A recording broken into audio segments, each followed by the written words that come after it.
Welcome to Car and Bike. I am Siddharth Patankar and I am resting against a World Car Finalist for 2022. More on that in just a bit. Here's what's coming up on today's show. The BMW X3 Facelift is in India and we have our first look. The finalists for the 2022 World Car Awards have been announced.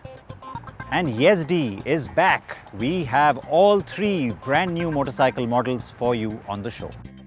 So as you can see, it's quite action-packed. All of that is coming up. And yes, the Taigun is one of those finalists.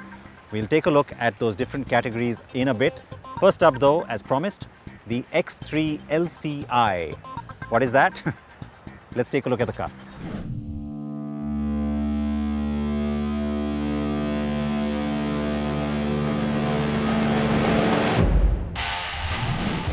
Life Cycle Impulse, or LCI, is BMW speak for a facelift. So yes, this is basically a facelift on the X3 mid-cycle. We expected it to happen. The car has gotten better looking. I think with this generation, the X3 was always really proportionate, but now you can see that in the face, you get a hint of the new BMW language. The grille has become really nice and large, and the headlamps kind of look slimmer as a result. The headlamp assembly and shape design have also been altered. Full LED lights on both the trims that we get now, Sport X Plus as well as M Sport. And the hexagonal sort of motif of the DRLs again moves away from the very typical old style twin rings of BMW. New front bumper redesign as well. The car tends to look a little bit more sporty and agile. It doesn't look sort of gentle like the last previous car looked, the one before the facelift in the third generation. Now, this color, by the way, is also new, and the reason I'm mentioning it is because you may not think much watching it right now on your screens, but the fact that it's like this flat light gray, this is a very popular color suddenly of late in a lot of high-end cars. We're seeing this across the world with a lot of expensive or sporty, very powerful kind of cars. So exclusive color only for the M Sport, and they call it M Brooklyn Grey Metallic.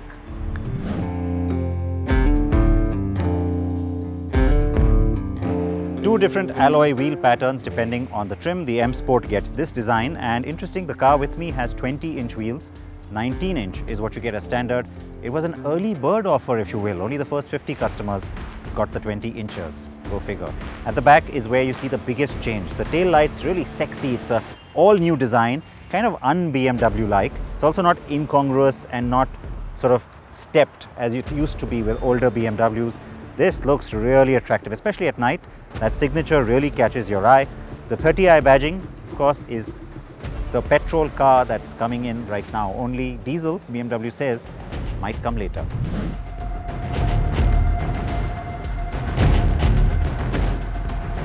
The cabin on the X3 has been updated as well, and it's more in line with the modern look that you're seeing on the interior design from BMW's global models, which is nice. It does look refreshed. You still get the virtual cluster. You've got the big screen, of course, the touch screen, and it's got all the connectivity features that you're used to, including the wireless smartphone connectivity suite, which is really nice. You've got sportier looking seats on the M Sport especially. You've got the perforated leather, so it looks very high-end. And overall, the layout has just been improved and enhanced, but the level of comfort also has been, and you still get the nice commanding height position that you're used to on an X3. Panoramic sunroof and a whole lot of other bells and whistles. Don't worry, those details we'll have for you when we do the full review on YouTube.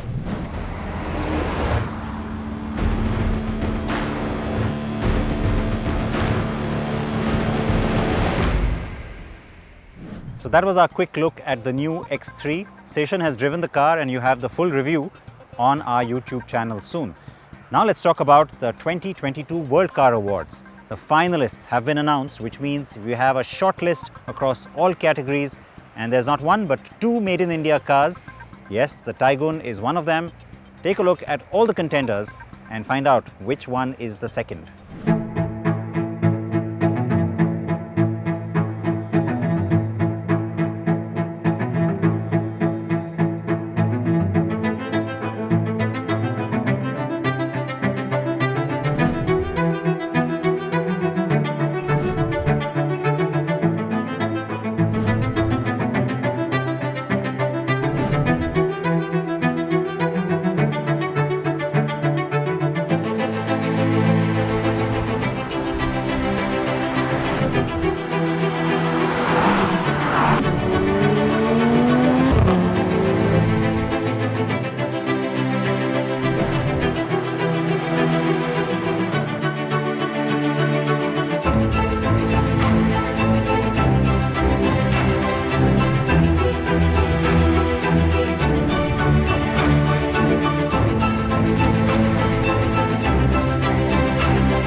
Welcome back to CNB. Yezdi is making a bit of a comeback. Yes, the legendary brand is returning because it is trying to re-evoke an era gone by. Those bikes used to stand for fun riding and a whole lot of road presence. But this time around, it's not just about one kind of model. There's also different segments that Yezdi is getting into, especially off-roading or a scrambler. Preetam spent time with all three models that Yezdi is bringing to market to give you our first impressions.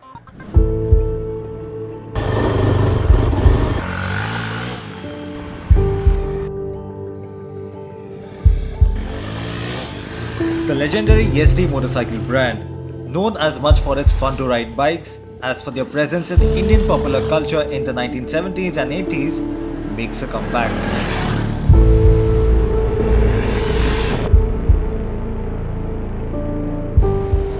The new Yezdi models are trying to replicate that popularity, at the same time venturing into new segments with off-road capable adventure and scrambler models.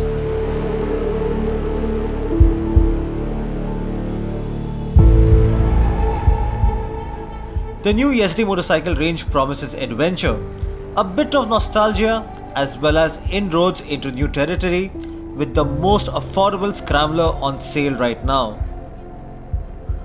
As the name suggests, the Yezdi Adventure has typical adventure bike styling with a tall stance, short windscreen, wide handlebar, and large front wheel to take on rough terrain.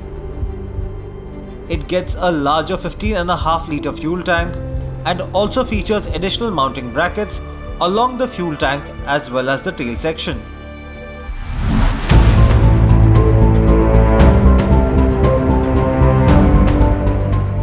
The Adventure offers a comfortable riding position, well suited for long hours in the saddle. The engine has been tuned for maximum power, with torque peaking later in the rev range for better highway performance. And going by its name, it does get decent off-road capability. And when the going gets tougher, the Adventure, with its high ground clearance and long suspension travel, gobbles up almost every kind of terrain. As an off-road bike, the Yezdi Adventure can certainly take on rough terrain. Our test track here is quite technical, lots of loose gravel, big rocks, big boulders, and this one completely sailed through.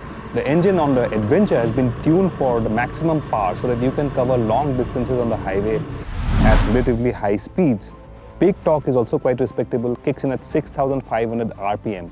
But what I feel is if it had a flatter torque curve, more torque in the low end, it would have made off-road riding even more impressive. But problem is, at 190 kgs, over 190 kgs fully fueled, it's still a heavy bike. And the front end feels a little heavy, so when you're riding off-road, especially jumping over obstacles and such, it feels a little difficult to maneuver. But overall, I think it's still a good bike. As far as long distance riding is concerned, we'll have to reserve a judgment for it before we get to cover some miles on the new Adventure. The Roadster is the closest to the Java 42 in design, but it gets a long wheelbase, giving it a stance which looks something of a mix between a cruiser and a retro roadster. The circular LCD instrument console is the same as the Adventures, but misses out on navigation. The Yezdi Roadster shares the same Java Perak derived 334cc engine as the other Yezdi models, but it has been tuned with a narrow power band suited for everyday use. But figures on paper are one thing and actual real-world feel is another. While the engine feels throaty, the Roadster's longish wheelbase makes it a little lethargic around corners. The Roadster though offers a lot of color options and is the most affordable model in the Yezdi range. As the name suggests, the Yezdi Roadster is built for everyday use, for short dashes in and around the city for a daily commute and that kind of riding. The engine has also been tuned for that kind of riding, So it has the narrowest power band, the red line is at 7,300 RPM, the least amongst the three Yezdi motorcycles. It also gets the least suspension travel and the least ground clearance. But this is the new Yezdi motorcycle which gets the most color options, and it also gets the alloy wheels with tubeless tires, the only Yezdi motorcycle with tubeless tires in the new range. As far as the design is concerned, it's a bit of a hit and miss for me. Some angles I like it, some angles I'm not a fan of. And overall performance is quite likable. It's more or less similar to what you've ridden the Perak. We also, of course, haven't been able to try out the top end, but I suspect it will go around 120, 125 kilometers per hour quite comfortably.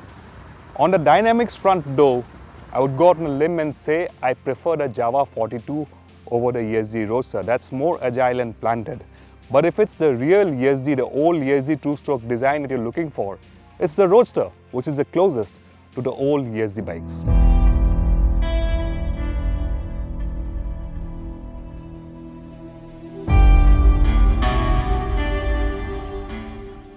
The Scrambler offers a unique flavor with its short wheelbase, stripped down design and youthful personality. As the name suggests, it's built for mild off-road duties and retains the cool modern classic vibe while looking like a true blue factory custom.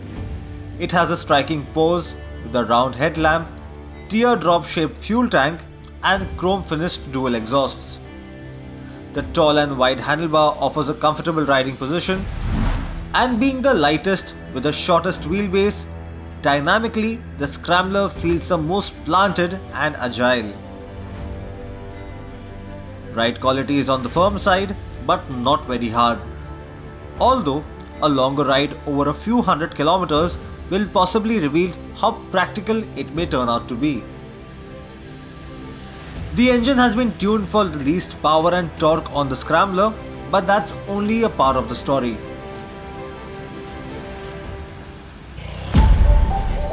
But for mild off-road fun, it's the Scrambler with its punch low end grunt, which makes for the most enjoyable state of tune. Throttle response is crisp, with torque coming in low and strong. And its relatively lower weight makes the Scrambler the most fun among the three Yezdis. Yes, this here is the most affordable Scrambler that you can buy in the market today, and the Yezdi Scrambler is the lightest amongst the three Yezdi siblings. On paper, the power and torque may look less than the others, but that flat torque curve makes all the difference when you're riding off-road. This one's got a punchy low end, and it's so much fun to ride off-road. Yes, on the street, I could feel some vibes on the pegs around 5,500 RPM, but the riding stance, the position is very comfortable. Especially if you want to venture off-road, you should definitely give it a thought. This one, the Yezdi Scrambler. Our first ride of the new Yezdi motorcycles was brief, with just a taste of what each of the new models have to offer. To actually get an all-round feel of how capable the Yezdi bikes are, we will be looking forward to a full review on the open road very soon.